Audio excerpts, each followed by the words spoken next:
I'm Jessica Thompson, and I'm 22 years old. 3 weeks ago, my mother posted on Facebook that she was disappointed in her daughter after I failed to qualify for what she called a real competition. Yesterday, the United States Olympic Selection Committee called to inform me that I've been chosen to represent Team USA in the 200-meter butterfly at the Paris Olympics. My mother's post is still up, with over 200 comments from our Phoenix swimming community. She hasn't taken it down, and honestly, I don't think she knows how to face what she wrote about me. The screenshot of that post is saved on my phone along with dozens of others spanning the past 14 years.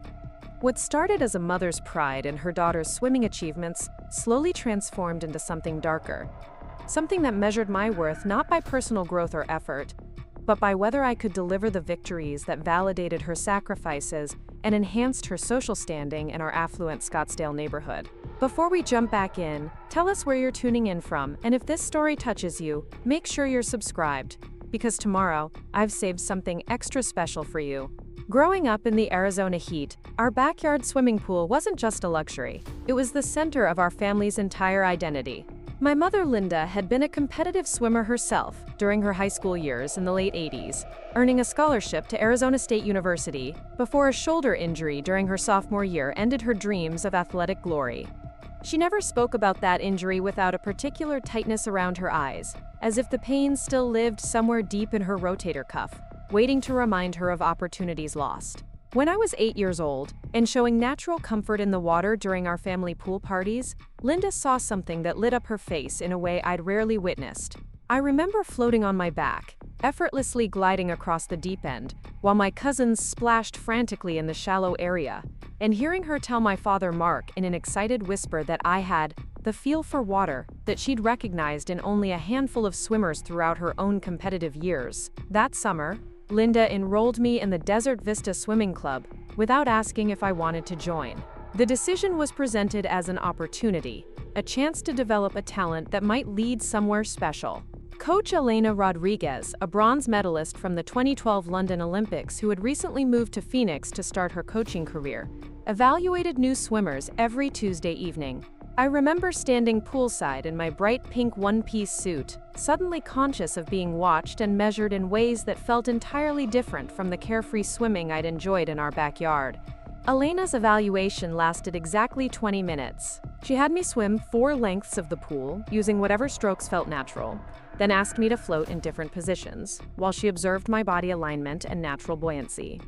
When she emerged from the pool area to speak with my parents, Linda leaned forward with an intensity that made me uncomfortable even at 8 years old. The conversation lasted nearly 30 minutes, with Elena occasionally glancing in my direction while my mother took notes in a small spiral notebook she'd brought specifically for this purpose. The ride home was filled with Linda's excited planning about practice schedules, equipment needs, and competition possibilities that stretched years into a future I couldn't even imagine. She spoke about swimming as if it were a business venture requiring careful investment and strategic planning, rather than something a child might enjoy for its own sake. Mark, who coached the swim team at Scottsdale High School, offered more measured observations about the commitment required and the importance of ensuring I actually wanted to pursue competitive swimming seriously. That conversation in our kitchen after Elena's evaluation was the first time I witnessed the dynamic that would define the next 14 years of my life. Linda's enthusiasm was infectious and overwhelming, filled with research about successful swimmers who had started at my age and detailed plans for maximizing my potential through proper coaching, nutrition, and competition exposure. Mark's more cautious approach, emphasizing fun and gradual development, was systematically overruled by Linda's conviction that excellence required immediate and total commitment. Within 2 weeks, my after-school routine had been completely restructured around swimming. Practice sessions from 4 to 6 every weekday, with additional morning sessions on Tuesdays and Thursdays before school. Linda purchased professional-grade equipment, including specialized fins, paddles, and a waterproof watch that tracked lap times with precision that seemed absurd for an 8-year-old recreational swimmer. She also began what she called my training log, a detailed notebook where she recorded my times, Elena's comments about my technique, and her own observations about my attitude and effort level during each practice. The training log became Linda's most treasured possession, updated meticulously after every practice session and frequently referenced during family discussions about my swimming progress. She would review entries from previous weeks, identifying patterns in my performance and correlating improvements or setbacks with various factors like sleep schedules, nutrition choices, or my apparent level of enthusiasm during practice. This systematic documentation of my swimming life created an atmosphere where every aspect of my existence was evaluated through the lens of athletic development. Elena's coaching style was demanding but encouraging, focused on building proper technique foundation before pursuing competitive speed. She emphasized the importance of understanding each stroke mechanically, breaking down movements into component parts that could be practiced and perfected individually. During my first month at Desert Vista, I learned that swimming wasn't simply about moving through water quickly, but about efficiency, rhythm, and the subtle coordination of breathing, timing, and body position that separated recreational swimmers from competitive athletes. The butterfly stroke captured my attention immediately, despite being the most technically challenging of the 4 competitive strokes. Elena explained that butterfly required perfect timing between the dolphin kick, arm stroke, and breathing pattern, with no room for the slight variations that other strokes could accommodate. Most swimmers avoided butterfly because of its difficulty, but something about the challenge appealed to me in ways I couldn't articulate as an 8-year-old. The stroke felt like solving a puzzle with my entire body, requiring mental focus that quieted other thoughts and created a meditation-like state I found deeply satisfying. Linda's reaction to my affinity for butterfly was immediate and strategic. She researched the stroke extensively, learning about training techniques, common technical errors, and the competitive landscape for butterfly swimmers in Arizona youth swimming. Within weeks, she had identified the regional and national competitions, where strong butterfly times could attract attention from college recruiters, mapping out a pathway that would position me advantageously for scholarship opportunities over the following decade. This forward-thinking approach to my swimming development impressed other parents at Desert Vista, who began seeking Linda's advice about their own children's training programs. She developed a reputation as a knowledgeable swimming parent who understood the competitive landscape and could offer strategic guidance about optimizing young athletes' development. This recognition fed something in Linda that had been dormant since her own swimming career ended, giving her a sense of expertise and importance within our local swimming community. Elena noticed Linda's intense involvement immediately, but handled it with the diplomatic skill of someone who had dealt with ambitious parents throughout her coaching career. She established clear boundaries about communication, explaining that she would provide weekly progress updates, but that constant questions about technique adjustments or training modifications would interfere with her ability to coach effectively. She also insisted that Linda's training log remain supplementary to her own coaching observations, rather than becoming a source of pressure or anxiety for me during practices. Despite Elena's efforts to maintain healthy boundaries, Linda's documentation of my swimming progress gradually expanded beyond simple time recordings. She began photographing my stroke technique during practice sessions, using her phone to capture underwater footage that she would analyze frame by frame at home. She researched stroke technique extensively online, watching videos of Olympic swimmers and identifying specific technical elements that she believed I should focus on developing. These observations were shared with Elena during their weekly meetings, creating a collaborative but sometimes tense dynamic between coach and parent. My father Mark's role in my swimming development was more subdued but equally significant. As a high school coach himself, he understood the importance of long-term athletic development and the dangers of early specialization or excessive pressure on young athletes. He often served as a moderating influence on Linda's enthusiasm, suggesting rest days when she wanted to add extra practice sessions, or encouraging patience when she became frustrated with plateaus in my performance improvement. The financial investment in my swimming began modestly but escalated quickly as Linda identified additional opportunities for development. Private lessons with Elena twice weekly supplemented team practices, focusing specifically on butterfly technique refinement. Specialized equipment designed for butterfly training, including particular types of fins and resistance bands, replaced the general swimming gear Linda had initially purchased. Travel to out-of-state competitions became routine, as Linda sought higher levels of competition that would challenge me appropriately and provide exposure to college recruiters. These financial sacrifices were never hidden from me, but they were presented as investments in my future, rather than burdens on our family budget. Linda frequently mentioned the cost of various training elements, not to create guilt, but to emphasize the importance of maximizing every opportunity and treating my swimming with the seriousness that such investment deserved.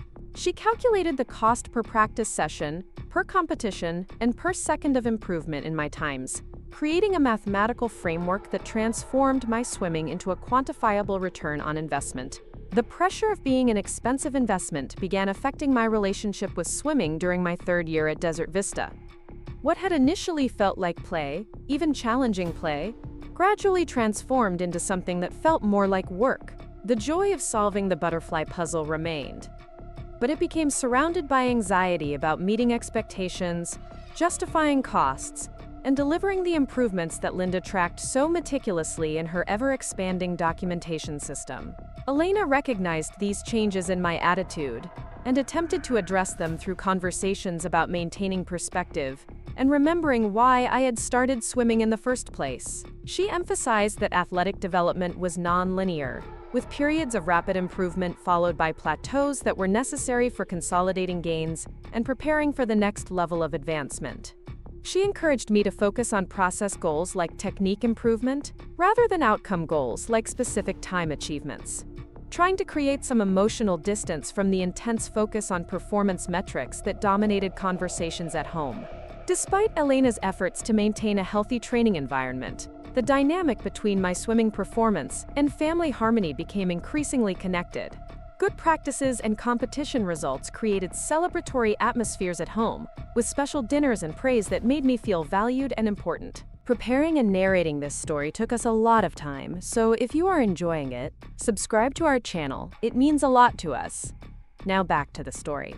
Poor performances or technical regression led to tense family meetings where Linda analyzed what had gone wrong and developed plans for addressing whatever deficiencies had been identified.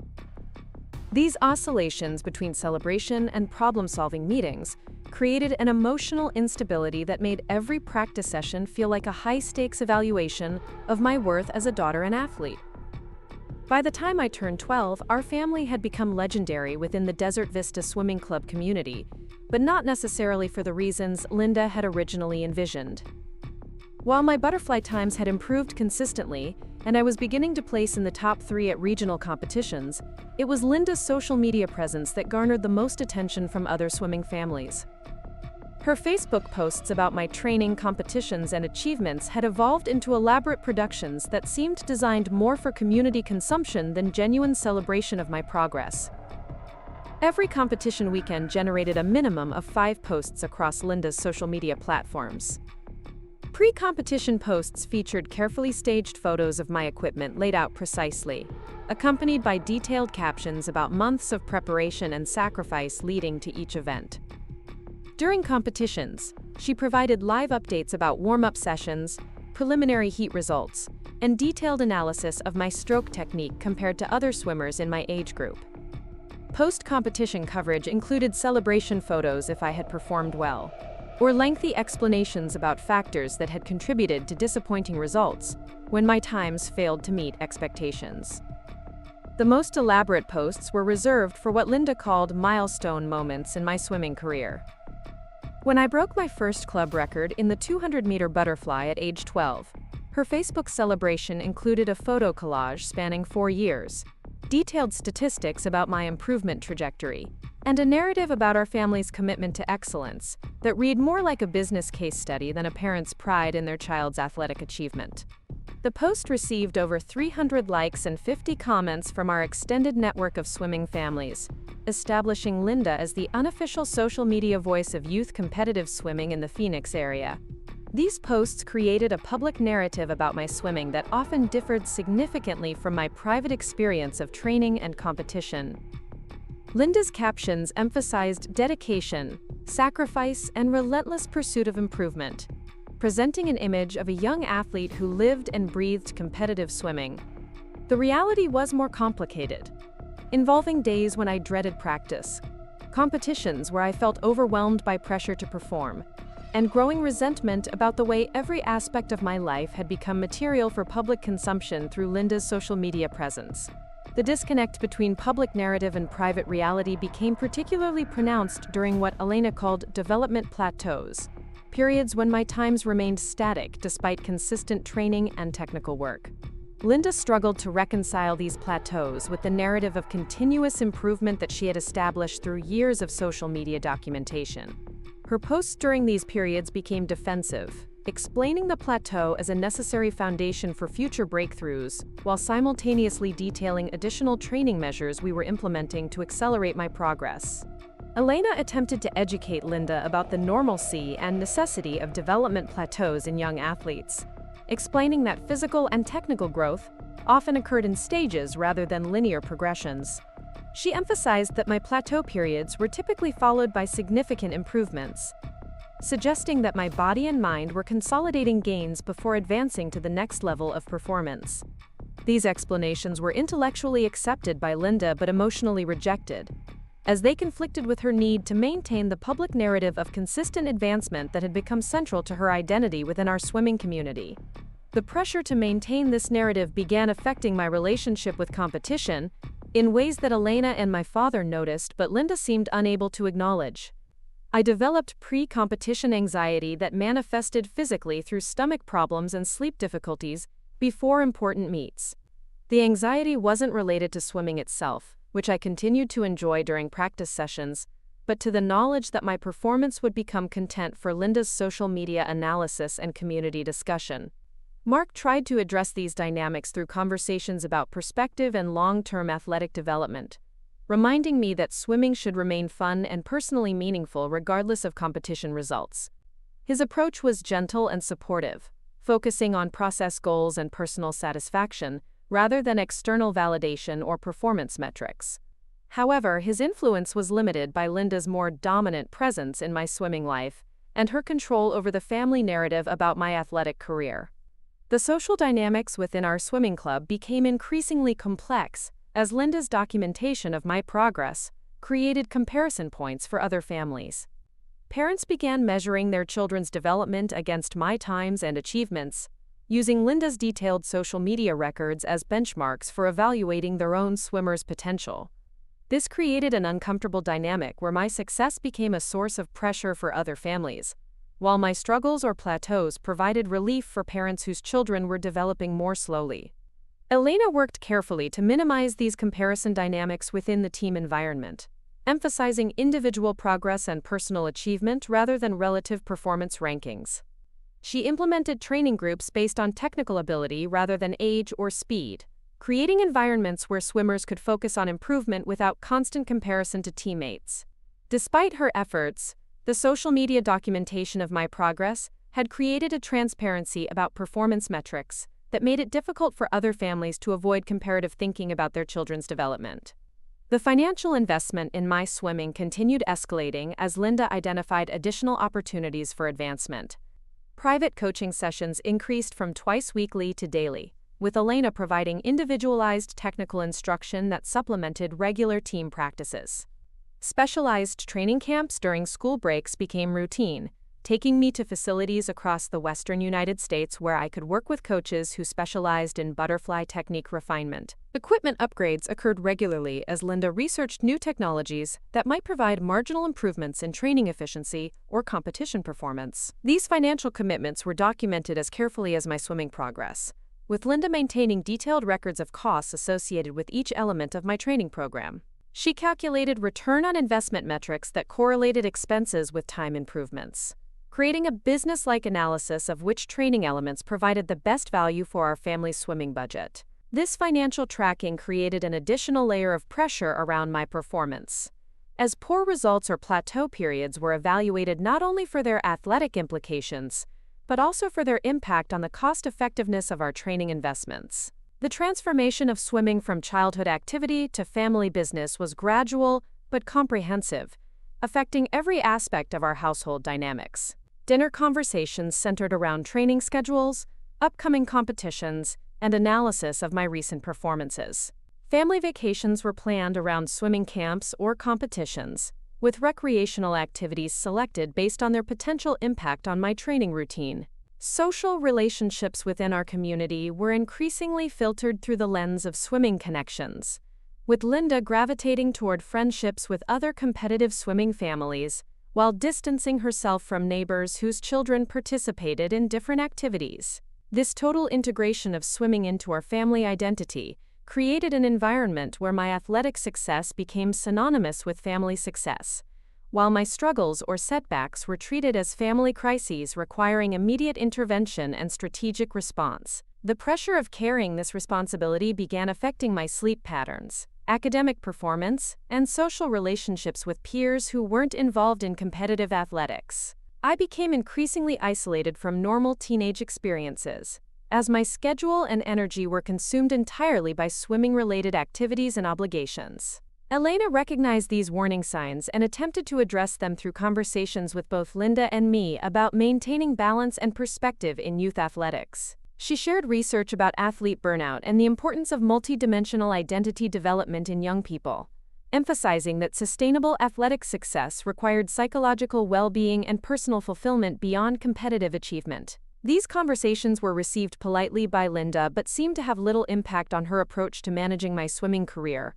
or her social media documentation of our family's athletic journey. The documentation itself had become a significant time commitment for Linda, requiring daily attention to posting schedules, caption development, and community engagement through comments and responses. She spent hours each week selecting photos, crafting captions that balanced humility with pride, and responding to the growing community of followers who had become invested in my swimming progress through her detailed social media coverage. This documentation had evolved from simple family sharing into what appeared to be a part-time job requiring strategic thinking and consistent execution. The irony of this situation was that Linda's social media success in building community around my swimming had actually increased rather than decreased the pressure I felt to perform. Each post created expectations among our extended network of followers, who began attending competitions specifically to watch my races and offering opinions about my technique, training, or competitive strategy. The private family journey of supporting a young athlete had become a public performance that required constant attention to maintaining the narrative Linda had established through years of careful documentation. My relationship with this public attention was complicated and often uncomfortable. While I appreciated the support from community members who attended competitions and celebrated my achievements, I struggled with the knowledge that my poor performances would disappoint not only my family, but also the extended network of people who had become invested in my success through Linda's social media presence. This created a sense of responsibility that extended far beyond normal family dynamics, making every competition feel like a public examination of whether I deserved the attention and support that Linda's documentation had generated. Elena observed these dynamics with growing concern, recognizing that the external pressure was beginning to interfere with my natural athletic development and enjoyment of competitive swimming. She began incorporating mental training elements into our coaching sessions, teaching me techniques for managing performance anxiety and maintaining focus on personal goals rather than external expectations. These mental skills became increasingly important as the gap between public narrative and private reality continued to widen, requiring me to develop coping mechanisms for handling the psychological pressure of performing under constant documentation and community scrutiny. The most challenging aspect of this dynamic was that Linda's intentions were genuinely supportive and loving, making it difficult to address the problematic elements without seeming ungrateful or disrespectful. Her social media documentation was motivated by genuine pride in my achievements and desire to share our family's journey with a supportive community. The financial sacrifices were real and significant, representing true commitment to my athletic development and future opportunities. The time and energy she invested in supporting my swimming career were substantial and motivated by authentic belief in my potential for success. However, the cumulative effect of this support had created an environment where my worth as a daughter and athlete had become inextricably linked to my ability to deliver performances that justified the investment and maintained the narrative that Linda had established through years of public documentation.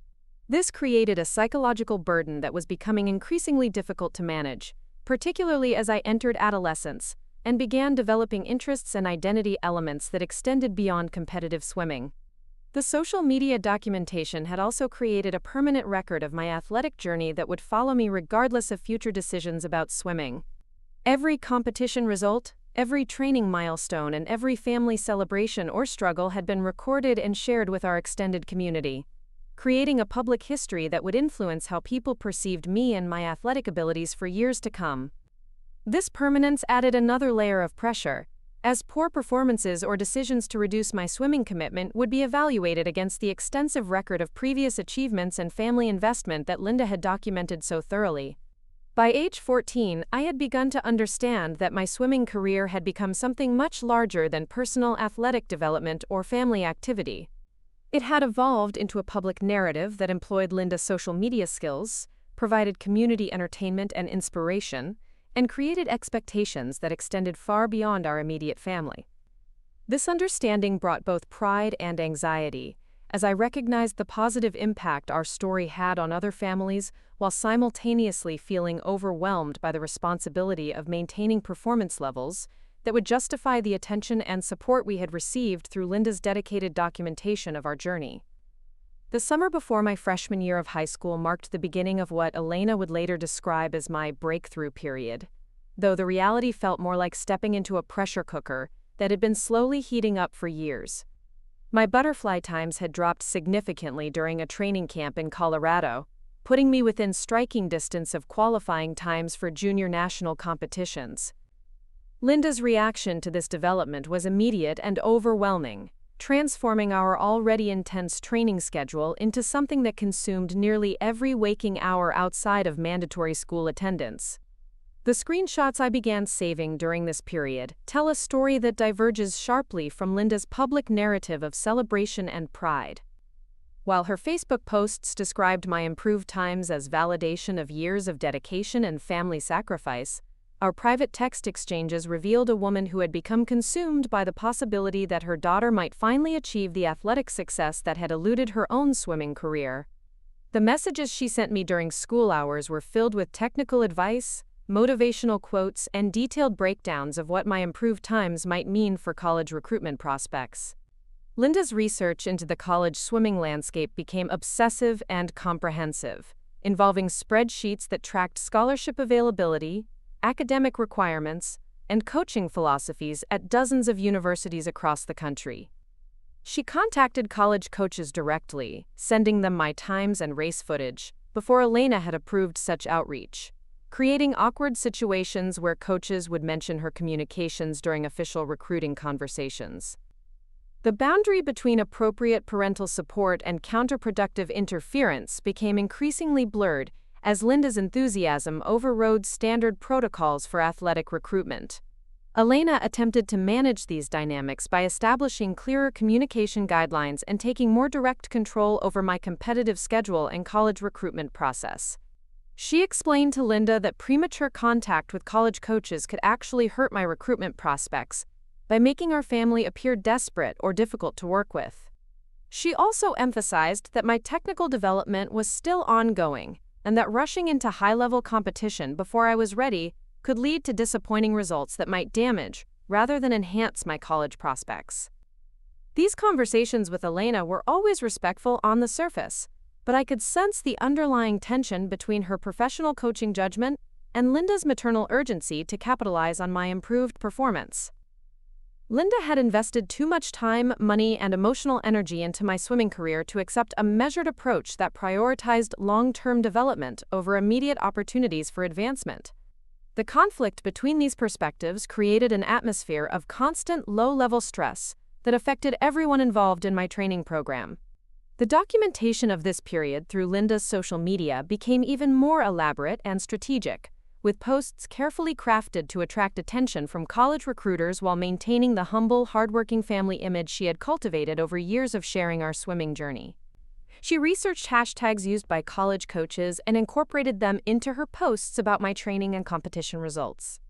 She tagged university swimming programs in posts about my achievements, hoping to increase visibility among coaching staffs who might be evaluating potential recruits. This strategic social media approach required Linda to maintain detailed knowledge about recruiting calendars, NCAA regulations, and communication protocols that governed college athletic recruitment. She joined online forums for parents of competitive swimmers, absorbing information about successful recruitment strategies and common mistakes that could hurt athletes' prospects for scholarship opportunities. The time she devoted to this research and social media management had effectively become a second full-time job, requiring daily attention and strategic thinking about how to position my athletic achievements most effectively. My relationship with swimming during this intensely focused period became increasingly complicated and psychologically demanding.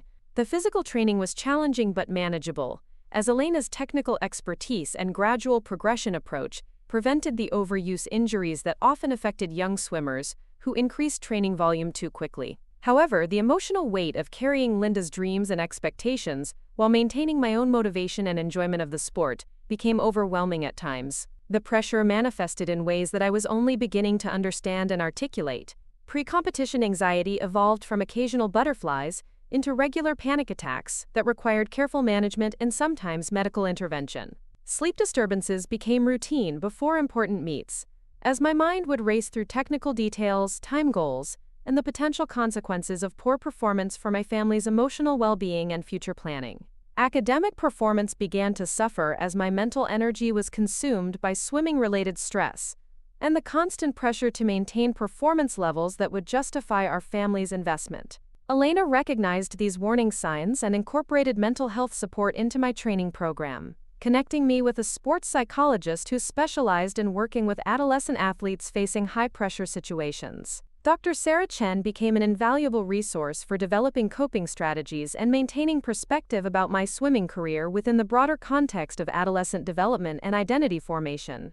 Her sessions provided a safe space where I could express doubts, fears, and frustrations that felt inappropriate to share with Elena or impossible to discuss with Linda. The sessions with Dr. Chen revealed patterns in my thinking and emotional responses that had developed as adaptive mechanisms for managing the intense focus on my athletic performance within our family system. I had learned to interpret my worth as a daughter and family member through the lens of swimming achievement, creating a psychological framework where poor performance felt like personal failure rather than normal athletic experience. This connection between athletic success and self-worth had become so automatic that I struggled to imagine my identity or family relationships existing independently of my swimming career.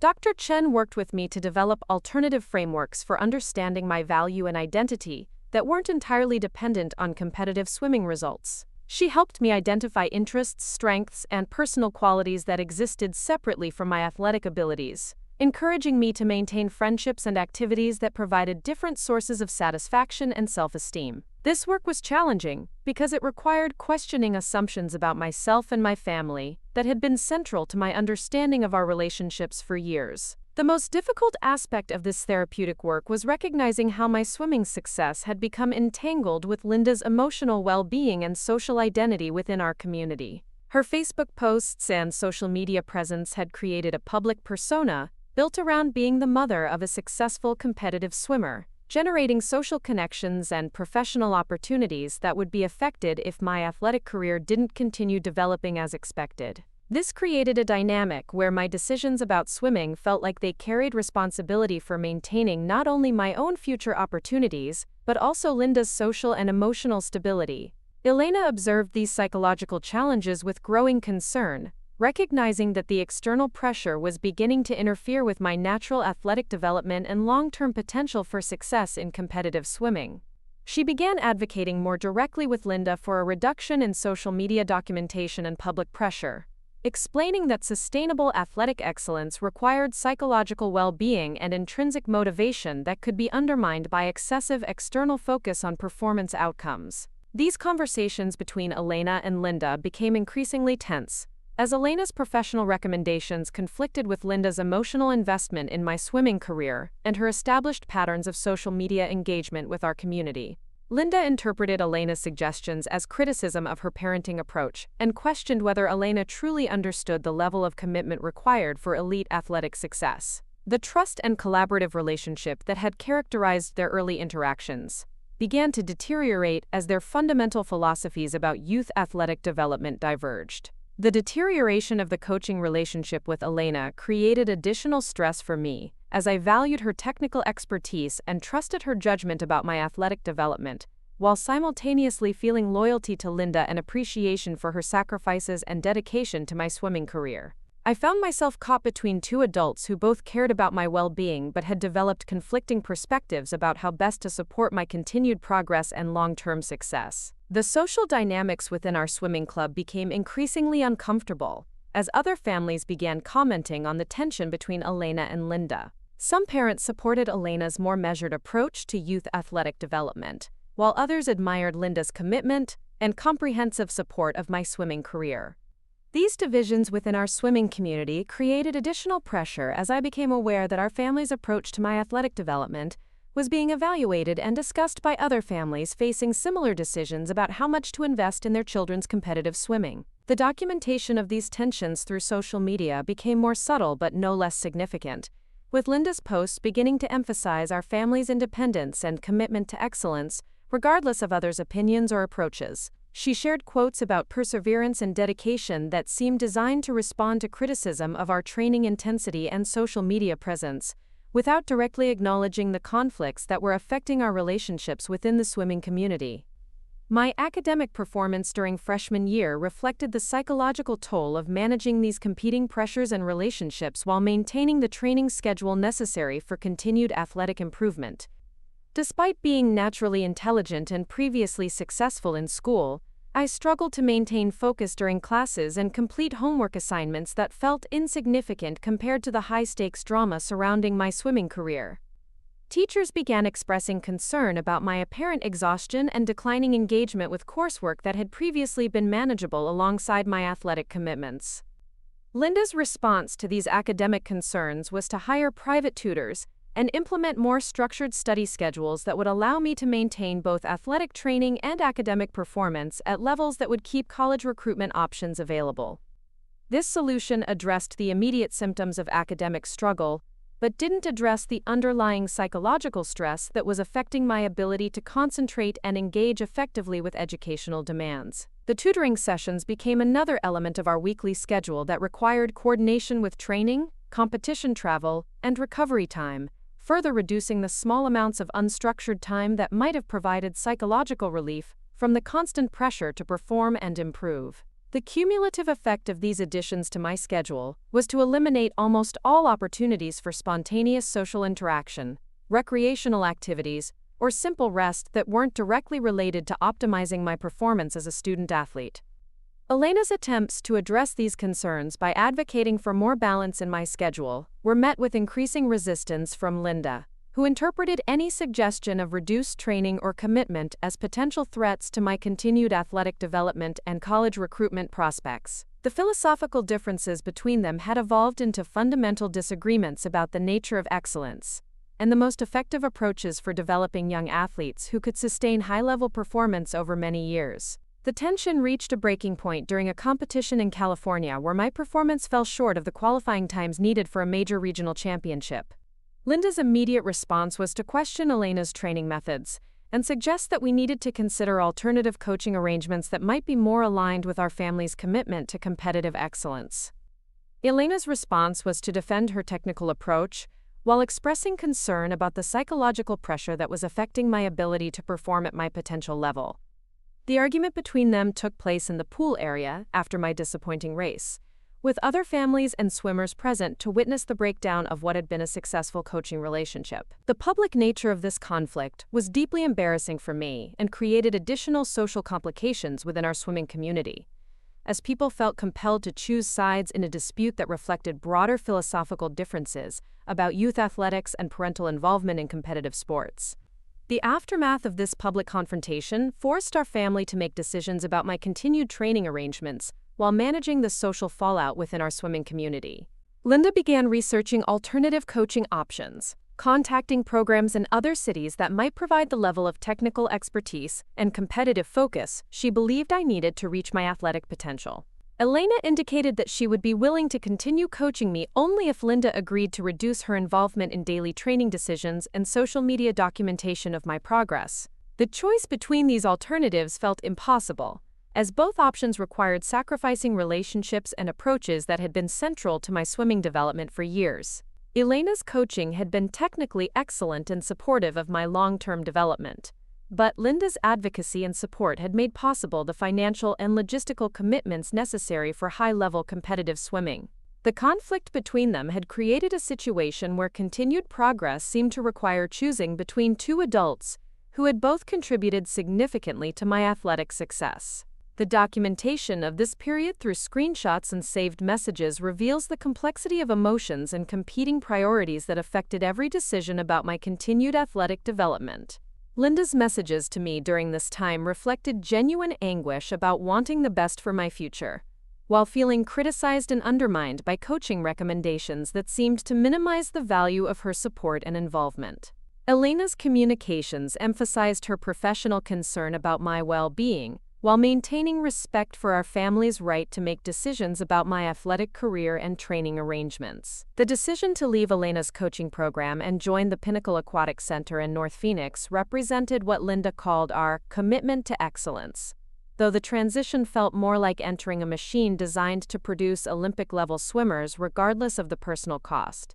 Coach Marcus Davidson ran his program with military precision, implementing training volumes and technical demands that immediately separated serious Olympic hopefuls from recreational competitive swimmers. The culture shock was immediate and overwhelming, as everything about my previous training experience had been recalibrated to match the intensity and expectations of athletes preparing for national and international competition.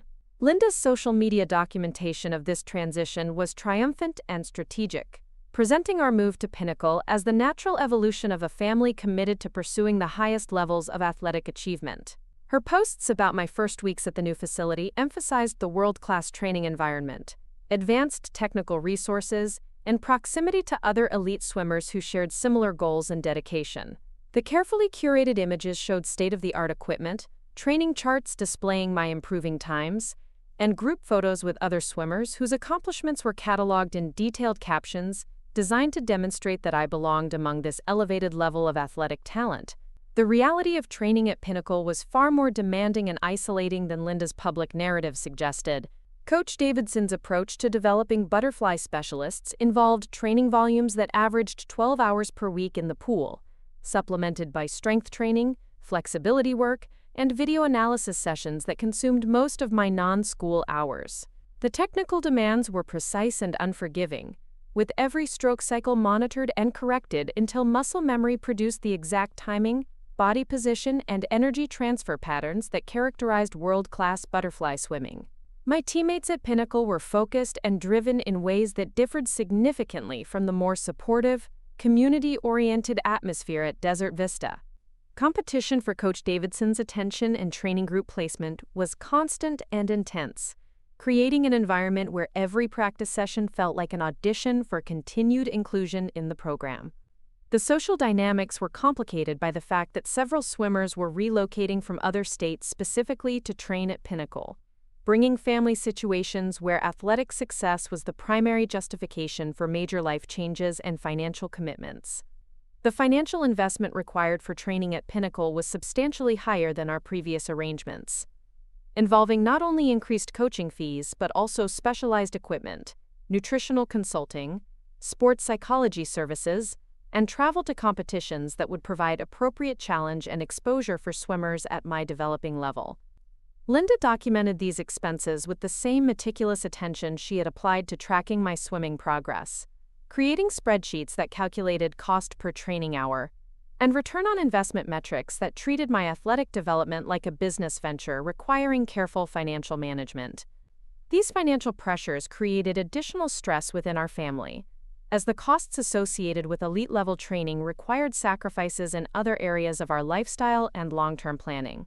Mark's coaching salary and Linda's real estate income were supplemented by loans and careful budgeting that eliminated most discretionary spending and required constant attention to maximizing the value of every training-related expense.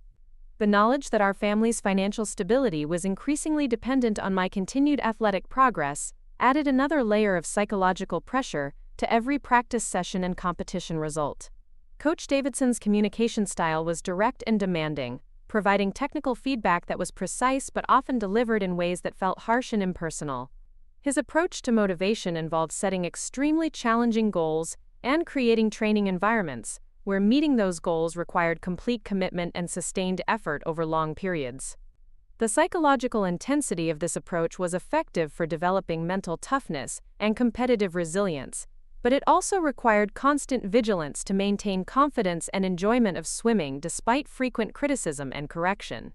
The video analysis sessions became particularly challenging for me, as Coach Davidson would review underwater footage of my stroke technique frame by frame, identifying micro-movements and timing issues that needed correction for optimal efficiency and speed. These sessions were conducted with other butterfly specialists in the program, creating situations where my technical limitations were exposed and discussed in front of teammates who were simultaneously competitors for training group placement and competition opportunities. Linda's presence at these technical sessions was initially welcome to Coach Davidson, who appreciated having parents who understood the level of commitment required for elite athletic development. However, her documentation habits and tendency to ask detailed questions about training methodology began creating tension, as Coach Davidson preferred to maintain clear boundaries between his professional coaching decisions and parental input or involvement. The balance between appropriate parental support and interference with coaching authority became a source of ongoing negotiation and occasional conflict. My relationship with swimming during this intensely focused period evolved in ways that were both exhilarating and psychologically demanding. The technical improvements were rapid and measurable, as Coach Davidson's systematic approach to stroke development produced time drops that validated the increased training intensity and family sacrifice required for participation in his program. However, the enjoyment and personal satisfaction that had originally motivated my interest in competitive swimming became increasingly difficult to access amid the constant pressure to perform and improve. The social isolation that resulted from the training schedule and competitive focus at Pinnacle affected my relationships with non-swimming peers and my ability to maintain interests outside of athletic development. School friendships became casual acquaintanceships, as I lacked time and energy for social activities that weren't directly related to training, recovery, or competition preparation. The narrow focus required for elite athletic development had eliminated most opportunities for exploring other interests or developing aspects of my identity that weren't connected to swimming achievement. Linda's social media documentation during this period became increasingly sophisticated and strategic, incorporating professional photography from competitions, technical analysis of my stroke development, and inspirational content about perseverance and dedication that resonated with her growing online following. Her posts began attracting attention from college recruiters, swimming industry professionals, and media outlets that covered youth athletics, creating opportunities for visibility and recognition that she carefully managed to enhance my recruitment prospects. The attention generated by Linda's social media presence created additional pressure and expectations, as college coaches began following my progress through her posts and expecting continued improvement and consistency in my competition results. The transparency of this public documentation meant that poor performances or training setbacks were immediately visible to the entire network of people who had become invested in my athletic journey, making every competition feel like a public examination of whether I deserved the attention and support I was receiving. Dr. Chen continued providing sports psychology support throughout this transition, helping me develop coping strategies for managing the increased pressure and maintaining perspective about my athletic goals within the broader context of adolescent development. Her sessions provided crucial emotional support and reality testing that helped me recognize when the demands of elite training were affecting my mental health or long-term well-being in ways that required attention and adjustment. The most challenging aspect of training at Pinnacle was the realization that my swimming career had become the central organizing principle for our entire family's life and financial planning. Linda had reduced her real estate activities to focus more completely on supporting my training and competition schedule, while Mark had begun considering coaching opportunities that would provide better financial compensation to support our family's swimming-related expenses. The knowledge that my athletic success or failure would affect my parents' career decisions and financial security created a sense of responsibility that often felt overwhelming. The competition schedule at Pinnacle was designed to provide optimal preparation for major championships while building experience and confidence through appropriate challenge levels. Coach Davidson selected meets strategically, balancing opportunities for time improvement with exposure to college recruiters and development of racing skills under pressure. This approach required extensive travel and time commitments that further reduced opportunities for maintaining balance between athletic development and normal adolescent experiences. Linda's documentation of our travel to competitions became elaborate productions involving pre-trip preparation posts, daily updates during competition weekends, and detailed post-competition analysis that included technical observations, time comparisons, and strategic planning for future training cycles. These travel posts attracted significant engagement from her online following and provided content that college recruiters found useful for evaluating my development trajectory and competitive temperament. The pressure to perform consistently at these highly documented competitions began affecting my racing in ways that were subtle but concerning to Coach Davidson. My warm-up routines became increasingly elaborate and time-consuming as I developed rituals designed to manage pre-race anxiety and ensure optimal preparation. My race strategy became conservative as I prioritized avoiding disappointing results over pursuing aggressive time goals that might lead to more significant achievements or more dramatic failures. Coach Davidson addressed these performance anxiety issues through technical adjustments and mental training exercises designed to restore confidence and aggressive racing mentality. He emphasized that breakthrough performances required willingness to risk failure, and that conservative racing strategies would ultimately limit my potential for the dramatic time improvements necessary for reaching national-level competition. His approach was technically sound, but didn't address the external pressures that were influencing my psychological approach to competition. The junior year of high school marked what Coach Davidson called my make-or-break season, as my times needed to reach qualifying standards for major national competitions if I wanted to remain competitive for recruitment by top-tier college swimming programs. The pressure associated with this timeline was intensified by the financial reality that our family's investment in elite training would need to produce scholarship opportunities to justify the sacrifices that had been made over the previous several years. Linda's social media activity during this crucial period became even more strategic and comprehensive, incorporating hashtags and content designed to attract attention from specific college programs that had expressed interest in my development. She researched successful social media strategies used by families of swimmers who had achieved college scholarships, implementing posting schedules and content types that had proven effective for enhancing visibility among college recruiters during their evaluation periods. The culmination of this intensive preparation came during the summer championship season, where my performance would determine whether I qualified for the competitions that college coaches use to evaluate potential recruits. The stakes felt impossibly high, as disappointing results would not only affect my own athletic goals but also validate or invalidate years of family sacrifice and financial investment in my swimming development. The week before the most important competition of my career, Linda posted what would become the most controversial and revealing social media content of our entire swimming journey. The post was intended as motivational support, but it revealed frustrations and expectations that she had been carefully managing through years of public documentation of our family's athletic commitment. The post read, "After 7 years of sacrifice, missed vacations, financial strain, and countless hours of support, I'm disappointed that Jessica seems satisfied with being good enough instead of pursuing the excellence we've invested everything to achieve. Tomorrow's competition will show whether our family's dedication has been worth the cost." The post received immediate attention from our swimming community, generating dozens of comments that ranged from supportive to critical, with many people expressing concern about the pressure being placed on me through such public expectations and disappointment. College recruiters who had been following my progress through Linda's social media began questioning whether our family dynamics would create challenges for my transition to college athletics, where independence and intrinsic motivation were essential for continued success. The emotional impact of reading that post the night before the most important competition of my life was devastating and liberating simultaneously.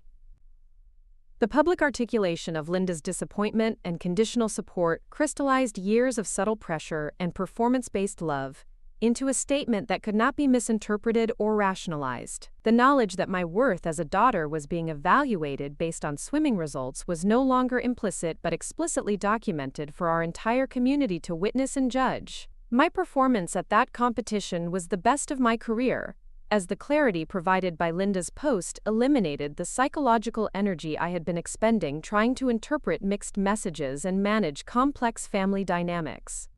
Swimming for myself rather than for external validation or to justify family sacrifices felt liberating and powerful in ways I had not experienced since childhood.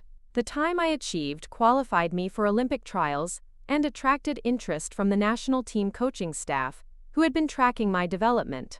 The irony of Linda's public disappointment being followed immediately by my career best performance was not lost on our swimming community, or the college recruiters who witnessed both the social media drama and the competition results. The contrast between her expressed frustration with my commitment and my subsequent breakthrough performance raised questions about whether the pressure and criticism had been motivational or counterproductive for my athletic development. The phone call from the Olympic Selection Committee came 3 weeks after that competition, while Linda's post was still generating comments and discussion within our swimming community. The opportunity to represent the United States at the Olympics validated every sacrifice and investment our family had made, while simultaneously highlighting the complexity of the relationship between parental support, athletic pressure, and elite performance achievement. Linda's response to the Olympic selection was immediate celebration through social media, with posts that emphasized our family's vindication and the successful outcome of years of dedication and commitment. However, she did not delete or acknowledge the post that had expressed disappointment in my previous efforts, creating a permanent record of the conditional nature of her support and the performance-based expectations that had defined our relationship throughout my swimming career. The screenshot of that post remains on my phone as a reminder of the moment when I learned to swim for myself rather than for external validation or family expectations. The Olympic opportunity represents not just athletic achievement, but also psychological liberation from the complex dynamics of performance-based love and conditional approval that had motivated and constrained my swimming development for over a decade. The morning after receiving my Olympic selection notification, I woke up to 17 missed calls from Linda and 43 text messages that ranged from ecstatic celebration to detailed plans for leveraging this opportunity into maximum social media exposure and potential sponsorship deals. Her immediate response to my Olympic selection revealed that even this pinnacle achievement would be filtered through the same documentation and public relations approach that had characterized every aspect of my swimming career since childhood. The realization that Olympic selection would intensify, rather than resolve the complex dynamics between athletic achievement and family validation, was both disappointing and clarifying. Linda's first post about my Olympics selection was crafted with the precision of a marketing campaign, incorporating professional photos from recent competitions, detailed statistics about my improvement trajectory, and a narrative about family sacrifice and perseverance that positioned our journey as inspirational content for her extensive online following.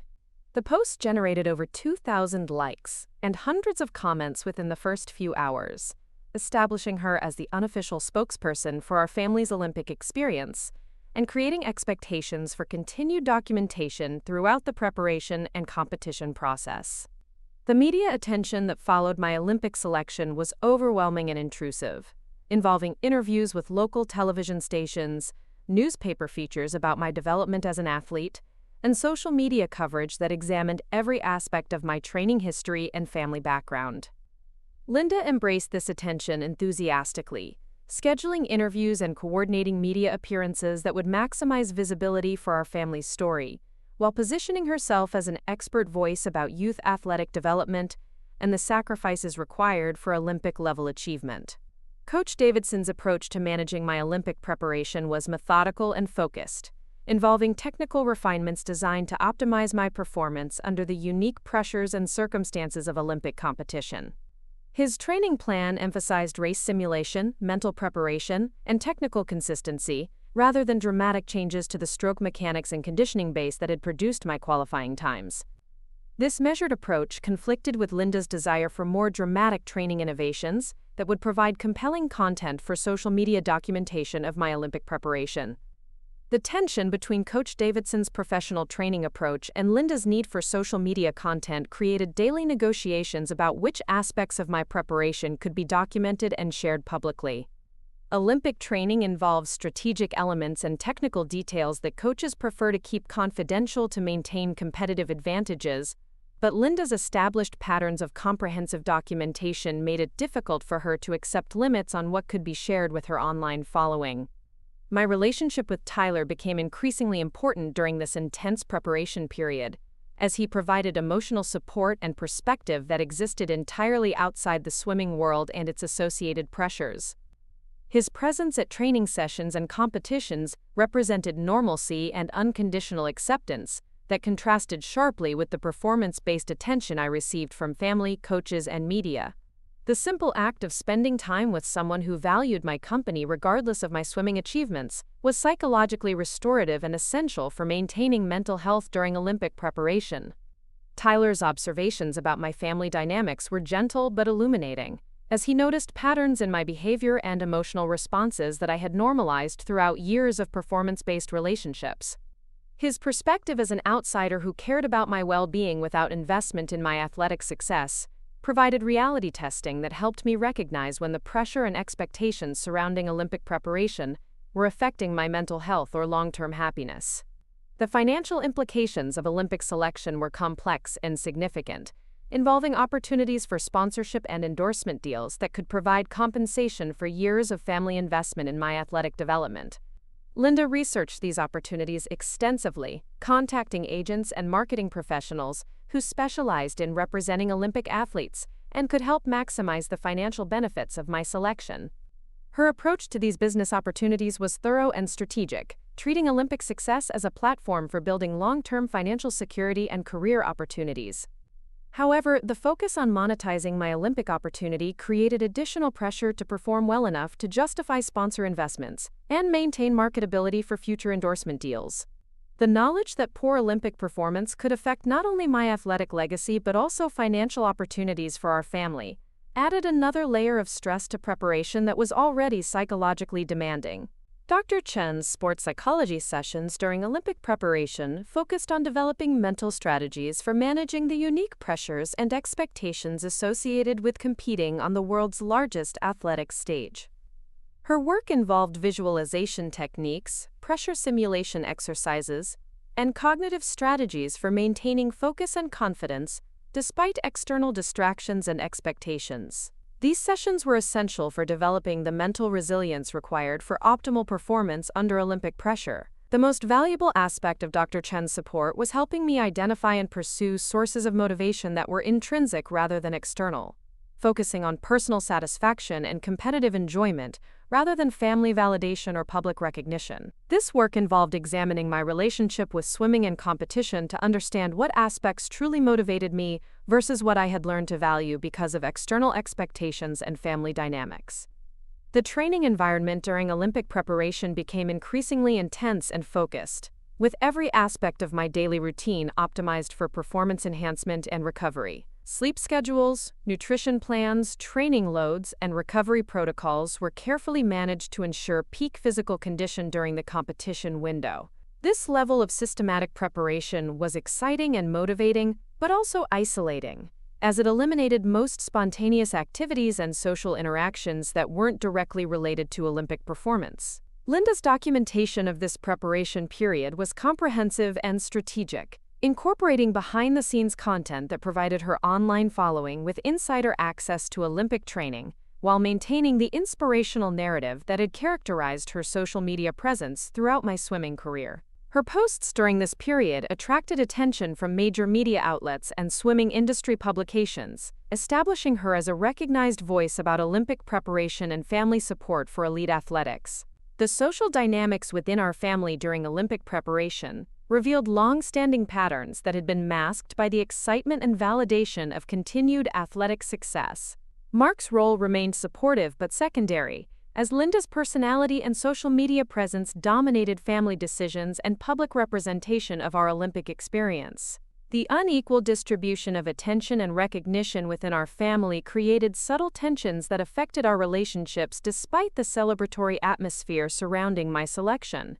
The pressure to maintain perfection in public presentation during Olympic preparation meant that any family conflicts, training setbacks, or personal struggles had to be carefully managed to avoid undermining the inspirational narrative that Linda had established through years of social media documentation. This pressure to maintain appearances created additional stress and eliminated opportunities for authentic expression of the normal challenges and difficulties associated with elite athletic preparation. My academic performance during the final semester of high school reflected the reality that Olympic preparation had become the singular focus of my life and family resources. While maintaining minimum grade requirements for graduation, my engagement with coursework and future educational planning was minimal. as all energy and attention were directed towards swimming preparation. The narrow focus required for Olympic success had eliminated most opportunities for exploring other interests or developing skills that weren't directly related to athletic performance. The relationship with Elena remained strained despite my Olympic success, as the public nature of our transition to Pinnacle and the circumstances surrounding our departure from Desert Vista had created lasting social complications within the local swimming community. While she expressed genuine pride in my Olympic selection, the professional and personal relationships damaged by our family's pursuit of elite training could not be easily repaired, despite positive competitive outcomes. The weeks leading up to Olympic departure were filled with media obligations, final training preparations, and logistical arrangements that required constant coordination between multiple parties, including coaches, agents, media representatives, and Olympic officials. Linda managed much of this coordination herself, treating it as an extension of the comprehensive support role she had developed throughout my swimming career, while simultaneously documenting the experience for her social media following. The emotional complexity of achieving a childhood dream, while recognizing the psychological costs associated with that achievement, created internal conflicts that were difficult to resolve or express publicly. The Olympic opportunity represented validation of years of sacrifice and dedication, while simultaneously highlighting the conditional nature of family love and support that had motivated much of my athletic development. The flight to Paris for Olympic competition marked a transition from preparation to performance, where years of training and family investment would be evaluated through a few minutes of racing that would determine my athletic legacy and future opportunities.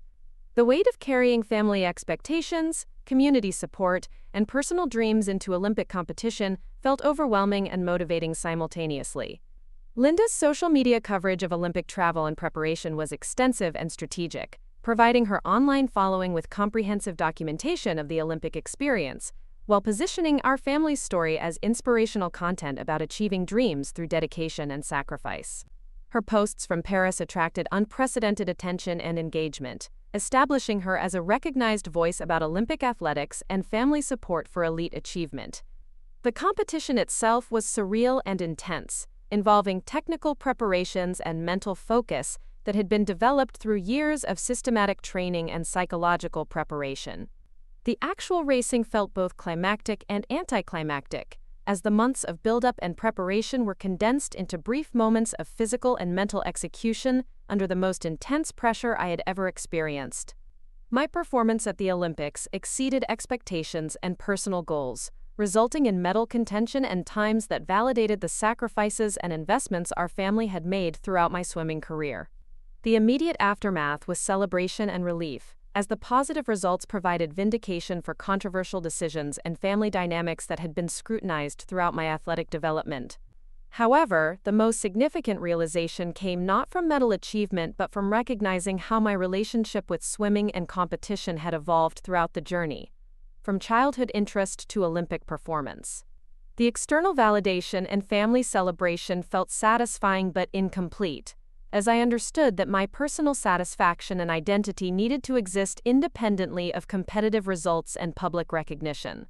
The post-Olympic period involved decisions about continuing elite competition, pursuing college athletics, and managing the transition from amateur to professional status that would affect my future opportunities and relationships.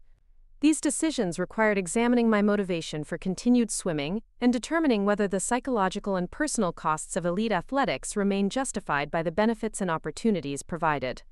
Linda's social media documentation of Olympic success and post-competition celebration was triumphant and comprehensive, presenting our family's achievement as validation of years of dedication and sacrifice, while maintaining the inspirational narrative that had characterized her online presence throughout my swimming career. The contrast between this celebratory content and her previous post expressing disappointment in my commitment created a permanent record of the conditional nature of family support that had defined our relationship. The screenshot of her disappointed post remained on my phone as a reminder of the moment when I learned to compete for personal satisfaction rather than external validation. The Olympic experience represented both athletic achievement and psychological liberation from the complex dynamics that had motivated and constrained my development as both swimmer and person. The ongoing relationship with Linda involves navigating the balance between appreciation for her support and dedication, while establishing boundaries that protect my mental health and personal autonomy. The success of my Olympic experience has provided leverage for addressing family dynamics that were previously difficult to discuss or change, creating opportunities for more authentic relationships based on mutual respect rather than performance-based approval. The most valuable lesson from this journey has been understanding that athletic achievement, even at the Olympic level, cannot resolve fundamental relationship dynamics or provide the unconditional love and acceptance that are essential for psychological well-being. The pursuit of excellence in swimming provided opportunities and experiences that were meaningful and valuable, but the most important growth occurred through learning to value myself independently of competitive results or family validation. The public nature of our family's swimming journey through Linda's social media documentation created a permanent record that continues affecting how people perceive my achievements and family relationships. While this visibility provided opportunities and recognition that enhanced my competitive experience, it also created pressures and expectations that complicated my relationship with swimming and made it difficult to maintain privacy during challenging periods. The transition from Olympic athlete to young adult involves decisions about identity, career, and relationships that extend far beyond swimming while incorporating lessons learned through years of elite competition and family dynamics. The skills developed through competitive swimming, including discipline, goal setting, and pressure management, remain valuable, but they must be integrated with broader life skills and interests that were minimized during years of singular athletic focus. The weeks following my return from Paris were filled with a whirlwind of media appearances, sponsorship meetings, and celebration events that felt surreal after years of training in relative obscurity. Local television stations wanted interviews about my Olympic experience, swimming magazines requested feature articles about my development as an athlete, and corporate sponsors began reaching out with endorsement opportunities that could provide financial independence I had never imagined possible.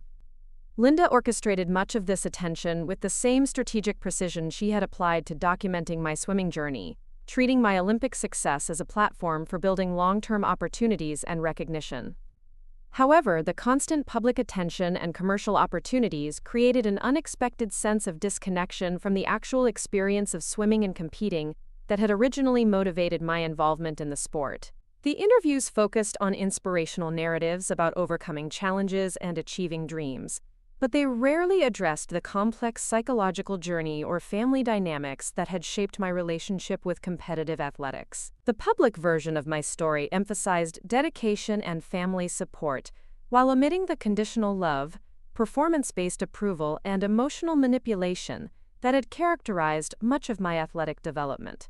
The endorsement deals and sponsorship opportunities were financially significant and professionally validating, providing compensation that could support continued training or finance a college education without the athletic scholarship pressure that had driven much of my high school swimming career. Linda approached these negotiations with business-like intensity, researching contract terms and consulting with agents to maximize the financial benefits of my Olympic achievement. Her involvement in these commercial aspects of my post-Olympic career was comprehensive and strategic, ensuring that opportunities were leveraged effectively for long-term financial security. Tyler's perspective during this period of commercial success and public attention was grounding and essential for maintaining emotional stability amid the overwhelming changes in my life circumstances.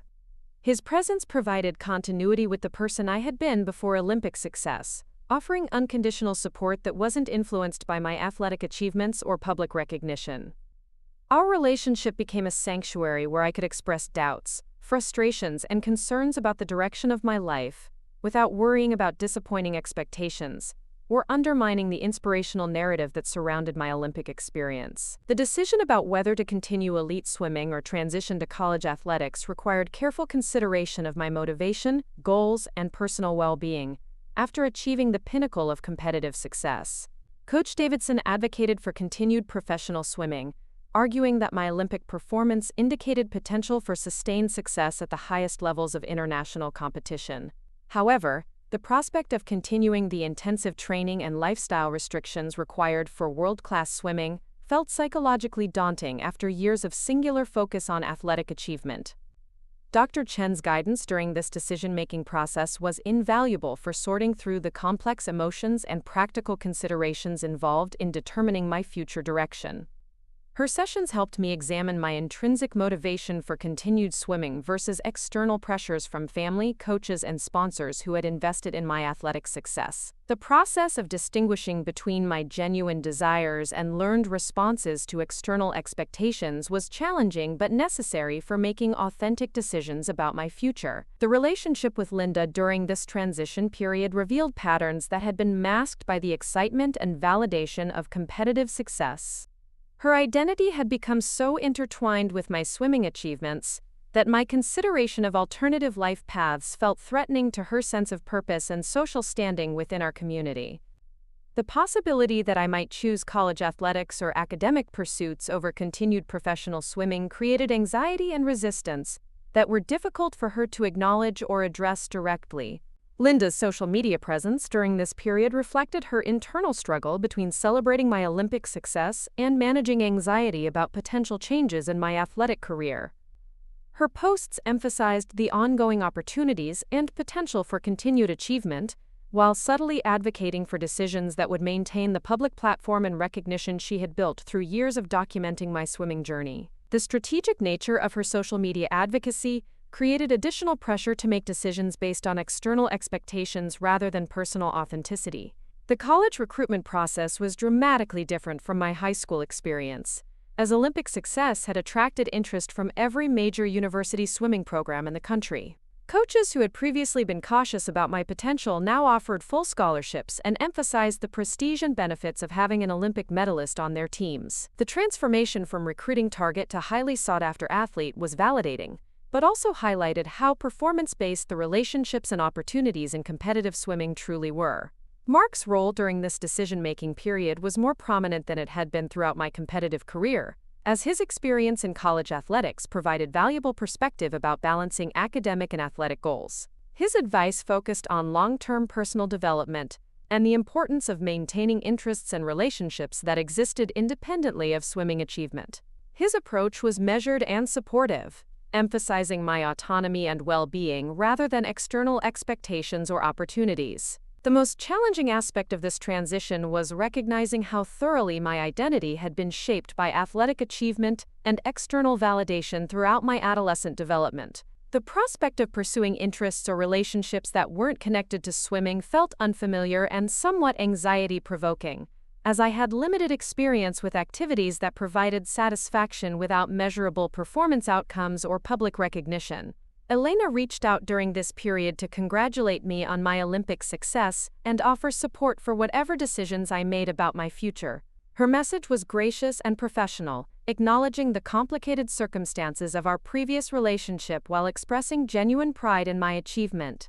The opportunity to reconcile with someone who had been important to my early development felt healing and provided closure for conflicts that had been painful but necessary for my continued growth as an athlete.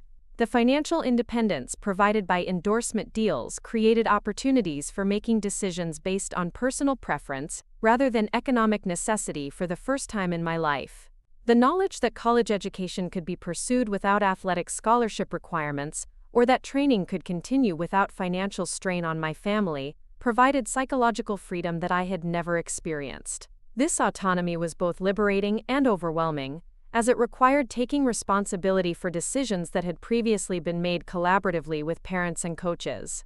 The speaking engagements and public appearances that followed my Olympic success provided opportunities to share my story with young athletes and families involved in competitive sports. These presentations allowed me to address some of the complex dynamics and psychological challenges that are often overlooked in inspirational narratives about athletic achievement. The opportunity to provide more nuanced perspectives about youth athletics and family involvement felt meaningful and potentially helpful for others facing similar pressures and decisions. However, the public speaking circuit also reinforced the commodification of my personal experience, as event organizers preferred inspirational messages that emphasized positive outcomes rather than honest discussions about the costs and complications of elite athletic pursuit. The pressure to maintain an uplifting and motivational tone during these presentations sometimes required omitting or minimizing aspects of my experience that might be most valuable for audiences to understand. The relationship dynamics within our family began shifting as my increased independence and alternative perspective about success challenged long-established patterns of interaction. Linda's role as manager and advocate for my swimming career had provided structure and purpose for her own identity, making my movement toward autonomy feel like rejection of her sacrifices and contributions to my success. These transitions required careful navigation to maintain family relationships while establishing appropriate boundaries for my continued development as an adult. The therapy sessions with Dr. Chen evolved to address broader life planning and identity development beyond athletic achievement, focusing on interests, values, and relationships that could provide satisfaction and meaning independent of competitive success. This work involved exploring aspects of my personality and potential that had been underdeveloped during years of singular focus on swimming excellence. The process was exciting but also challenging, as it required building confidence in areas where I had limited experience or natural talent. The decision to attend Stanford University and swim collegiately while pursuing academic interests in psychology and communications felt like a compromise that honored my athletic abilities while providing opportunities for broader personal development. The choice disappointed Linda, who had hoped I would continue professional swimming to capitalize on Olympic momentum, but it felt authentic and aligned with my genuine interests and long-term goals for personal growth and career development. Linda's response to my college decision was complex and revealed the depth of her emotional investment in my continued swimming success. While she publicly supported my choice and emphasized the prestige of Stanford athletics, her private communications expressed disappointment and concern about lost opportunities for professional achievement and financial gain. Her difficulty accepting my decision highlighted how thoroughly her identity and social standing had become connected to my athletic career and public recognition. The preparation for college involved practical arrangements but also psychological preparation for life changes that would affect every aspect of my daily routine and social relationships. The prospect of living independently while maintaining athletic commitments represented a level of autonomy and responsibility that felt both exciting and intimidating after years of comprehensive family management of my swimming career and personal development. Tyler's decision to transfer to a California university to maintain our relationship provided continuity and support during this major life transition. His willingness to adjust his own academic plans to support my goals demonstrated the kind of unconditional love and partnership that had been largely absent from my family relationships. The knowledge that someone valued my happiness and well-being more than my achievements created a foundation for psychological security that had been missing throughout my competitive development. The final months before leaving for college involved gradual transitions in training responsibility, financial management, and decision-making authority that prepared me for independent adult life. Coach Davidson's approach to this transition was professional and supportive, emphasizing technical skills and training knowledge that would help me succeed in a new coaching environment while maintaining the performance levels that had characterized my Olympic preparation. Linda's social media documentation of my transition to college was bittersweet and strategic, emphasizing pride in my academic achievements while maintaining connections to the swimming community that had provided her with identity and recognition throughout my competitive career.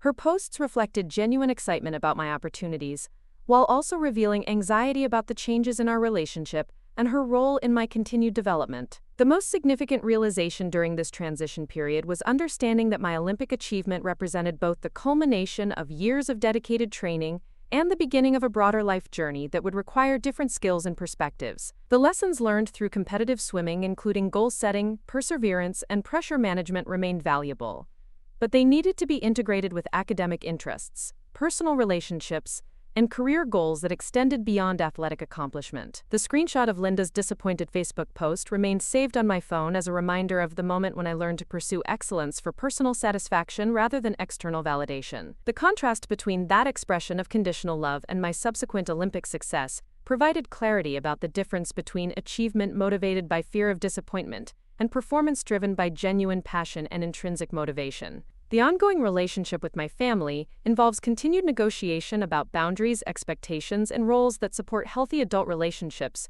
while honoring the significant contributions they made to my athletic development. The success of my Olympic experience has provided credibility for addressing family dynamics that were previously difficult to discuss, creating opportunities for more authentic connections based on mutual respect rather than performance-based approval. The transition to college athletics represents an opportunity to continue swimming within a context that prioritizes personal development, academic achievement, and balanced lifestyle rather than singular focus on competitive results. The prospect of training and competing for personal satisfaction while pursuing broader interests feels psychologically healthy and sustainable in ways that professional athletics might not provide. The speaking engagements and writing opportunities that have emerged from my Olympic experience allow me to share more nuanced perspectives about youth athletics, family dynamics, and the psychological aspects of competitive sport that are often overlooked in conventional success narratives. The opportunity to contribute to healthier approaches to youth athletic development feels meaningful and aligns with my emerging interests in psychology and communications. The financial security provided by endorsement deals creates freedom to make decisions based on personal fulfillment rather than economic necessity, allowing me to pursue academic and career interests that might not provide immediate financial returns but offer potential for long-term satisfaction and contribution. This autonomy represents a significant change from the performance pressure that characterized much of my athletic development. The relationship with Tyler continues providing emotional support and perspective that exists independently of my athletic achievements, demonstrating the importance of connections based on personal compatibility rather than shared involvement in competitive sports. The stability and unconditional acceptance he provides serve as a foundation for continued psychological growth and authentic relationship development. The most valuable outcome of my entire swimming journey has been learning to distinguish between external expectations and personal authenticity, understanding that genuine achievement comes from pursuing goals that align with individual values and interests, rather than seeking validation from others. The Olympic medal represents athletic accomplishment, but the psychological growth and self-awareness developed through that journey provide more lasting benefits for continued life satisfaction and personal development. Starting my freshman year at Stanford felt like stepping into an alternate universe where academic achievement was valued equally with athletic performance, and where my identity could expand beyond the narrow confines of competitive swimming. The campus environment was intellectually stimulating and socially diverse in ways that provided opportunities for personal growth that had been impossible during the intense focus of Olympic preparation. For the first time since elementary school, I found myself surrounded by peers who were accomplished in fields ranging from technology innovation to creative writing, offering perspectives about success and fulfillment that weren't tied to athletic achievement. The Stanford swimming program maintained high competitive standards while fostering an atmosphere that emphasized education and personal development alongside athletic excellence. Coach Sarah Williams approached training with systematic precision but also demonstrated genuine interest in her athletes' academic progress and long-term life goals beyond competitive swimming. Her coaching philosophy emphasized the development of complete individuals who could excel in multiple areas rather than single-minded pursuit of athletic achievement at the expense of broader personal growth. The psychological adjustment to training within a team environment after years of individualized coaching and family management was more challenging than I had anticipated. My teammates were accomplished athletes with their own impressive achievements and goals, creating a dynamic where my Olympic medal was respected but didn't dominate team culture or social relationships. The experience of being valued for my contributions to team chemistry and training partnerships rather than solely for my competitive credentials felt refreshing and psychologically healthy. Linda's response to my college swimming experience was complicated by her desire to maintain involvement in my athletic career while acknowledging the independence that college athletics demanded. Her social media documentation of my college experience was less frequent and detailed than her previous coverage, partly due to geographic distance, but also because my new environment provided fewer opportunities for the comprehensive access and control she had exercised throughout my high school swimming career. The reduction in her direct involvement was difficult for her to accept but necessary for my continued psychological development. The academic coursework in psychology provided frameworks for understanding the family dynamics and psychological pressures that had shaped my athletic development throughout childhood and adolescence. Learning about attachment theory, conditional love, and the psychological impact of performance-based parenting helped me contextualize my experiences within broader patterns of family dysfunction that affected many children involved in competitive activities. This academic understanding was both validating and liberating, as it confirmed that my emotional responses to family pressure had been normal and justified. Tyler's presence at a nearby university provided continuity and emotional support during the adjustment to college life, while respecting my need for independence and new experiences. Our relationship evolved to accommodate the demands of our respective academic and athletic commitments, while maintaining the unconditional acceptance and genuine connection that had been crucial for my psychological well-being throughout the Olympic experience. His understanding of my need for autonomy and personal growth demonstrated maturity and commitment that contrasted sharply with the controlling dynamics I had experienced within my family. The coursework in communications provided opportunities to explore my interest in sharing more nuanced perspectives about youth athletics and family dynamics through writing and media projects. Assignments that required analyzing media representations of athletic achievement allowed me to examine how conventional success narratives often omit the psychological costs and family complications that accompany elite athletic pursuit. These academic explorations felt meaningful and aligned with my emerging sense of purpose beyond competitive swimming. The team dynamics within Stanford Swimming were supportive and collaborative in ways that differed significantly from the competitive and individualistic atmosphere at Pinnacle Aquatic Center. My teammates demonstrated genuine interest in each other's success while maintaining healthy boundaries about personal lives and family relationships. The culture emphasized collective achievement and mutual support, rather than individual recognition and comparison, creating an environment that felt psychologically safe and conducive to continued athletic development. Coach Williams' approach to managing my training load and competitive schedule took into account my extensive background and Olympic experience, while prioritizing long-term athletic development over immediate performance outcomes. Her understanding of athlete burnout and the importance of intrinsic motivation influenced her coaching decisions, creating training environments that emphasized enjoyment and personal satisfaction alongside technical improvement and competitive preparation. The financial independence provided by endorsement deals allowed me to participate in college athletics without the scholarship pressure that affected many of my teammates, creating opportunities to make decisions based on personal preference rather than economic necessity. This autonomy was psychologically liberating, but also required learning to manage financial responsibility and business relationships that were entirely new experiences for someone who had relied on family management throughout my athletic career. The social opportunities available through college life provided chances to develop friendships and interests that weren't connected to swimming achievement, expanding my identity beyond athletic accomplishment for the first time since childhood. Participating in study groups, campus organizations, and social activities that had nothing to do with competitive sports felt refreshing and essential for developing a more complete sense of self that wasn't dependent on performance outcomes or external validation.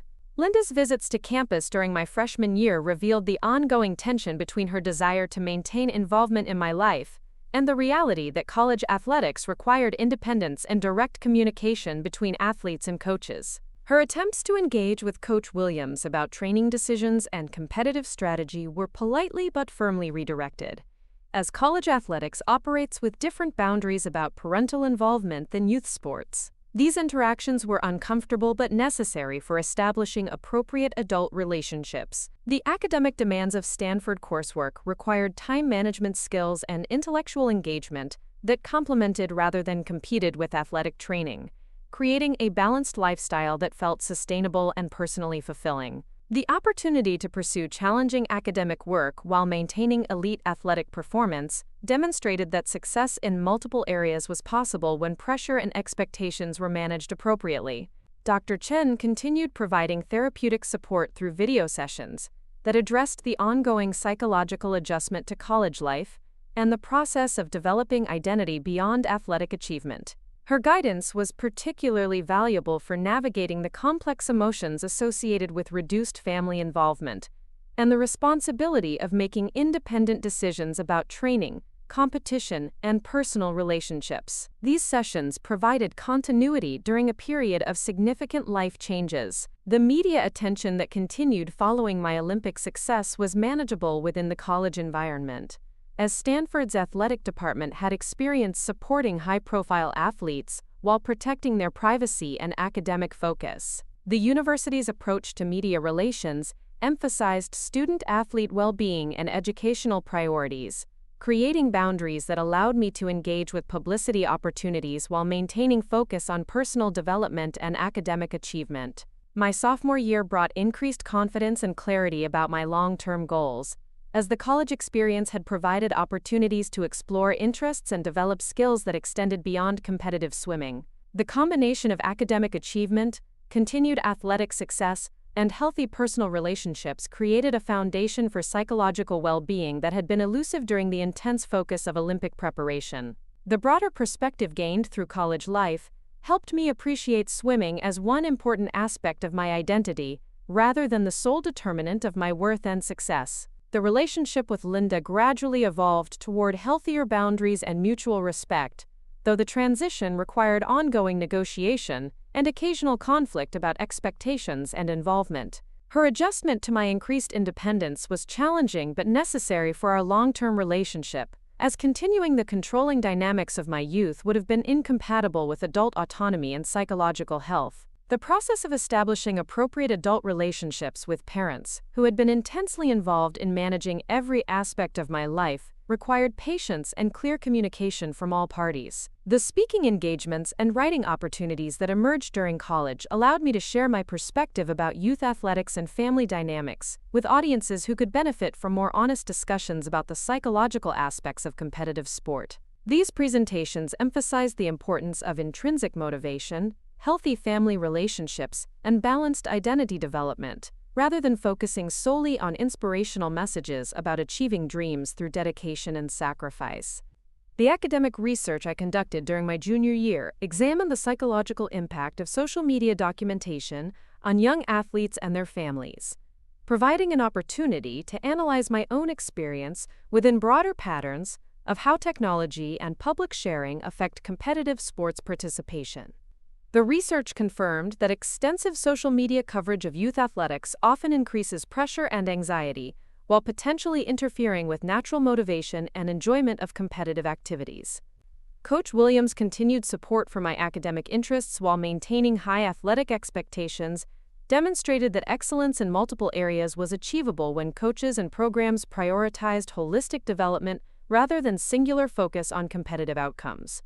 Her approach influenced my thinking about future career possibilities that might combine athletic experience with academic training in psychology and communications to contribute to healthier approaches to youth sports development. The decision to pursue graduate study in sports psychology felt like a natural extension of my personal experience and academic interests, providing opportunities to combine my understanding of elite athletics with professional training that could help other athletes and families navigate the psychological challenges of competitive sports. The prospect of contributing to systemic changes in how youth athletics are approached felt meaningful and aligned with my emerging sense of purpose beyond personal achievement. Tyler's proposal during my senior year represented the culmination of a relationship that had provided unconditional love and support throughout my most challenging and transformative years. His understanding of my goals and commitment to supporting my continued growth demonstrated the kind of partnership that I had learned to value through recognizing the difference between conditional and unconditional love. The engagement felt like a celebration of authentic connection rather than performance-based approval. The final swimming season at Stanford was bittersweet, as it represented the conclusion of organized competitive athletics, while providing opportunities to contribute to team success and mentor younger swimmers who were beginning their own journeys in collegiate athletics. The perspective gained through my entire athletic experience allowed me to offer guidance about managing pressure, maintaining motivation, and developing identity beyond competitive achievement that might help other athletes avoid some of the psychological challenges I had experienced. Linda's attendance at my final college competitions was emotional and complicated, as she struggled to accept the conclusion of my competitive swimming career while recognizing that my decision to pursue graduate education represented positive personal development. Her social media coverage of these final competitions was more restrained and focused on pride in my overall college experience rather than athletic achievement, suggesting some evolution in her understanding of success and fulfillment. The graduate program in sports psychology provided opportunities to study the theoretical foundations underlying many of the dynamics I had experienced throughout my athletic career, while developing professional skills that could contribute to healthier approaches to youth athletics and family involvement in competitive sports. The combination of personal experience and academic training created a unique perspective that could potentially help other athletes and families navigate similar challenges.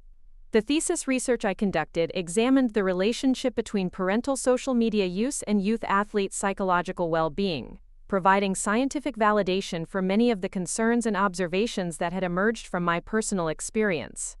The research contributed to growing awareness within sports psychology about the need for guidelines and education regarding appropriate parental involvement and social media use in youth athletics.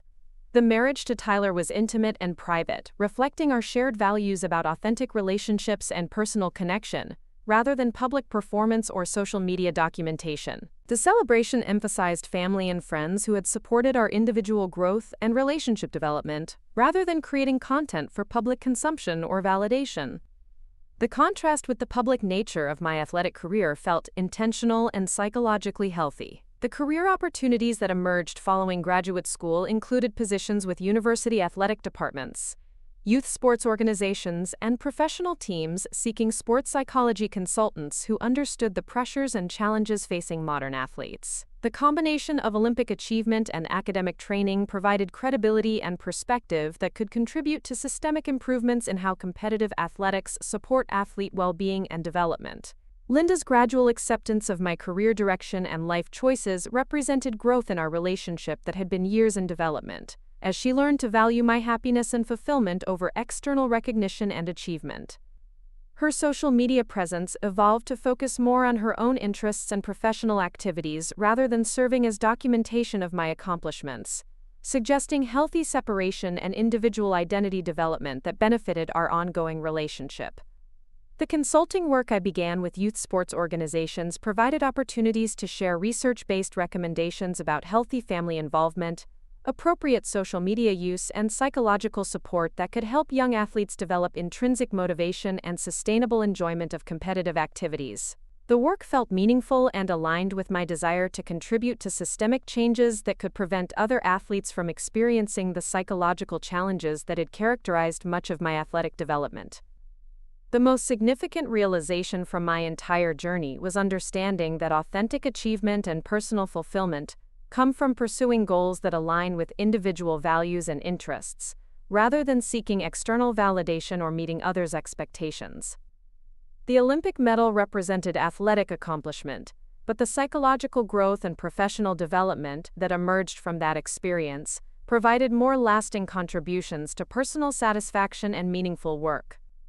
The ongoing relationship with my family continues to evolve, as we all adjust to healthier boundaries and more authentic communication patterns that support individual growth while maintaining connection and mutual respect. The process of establishing adult relationships after years of performance-based dynamics requires ongoing attention and commitment from all parties, but the results have been worth the effort for everyone involved. Up next, you've got 2 more standout stories right on your screen.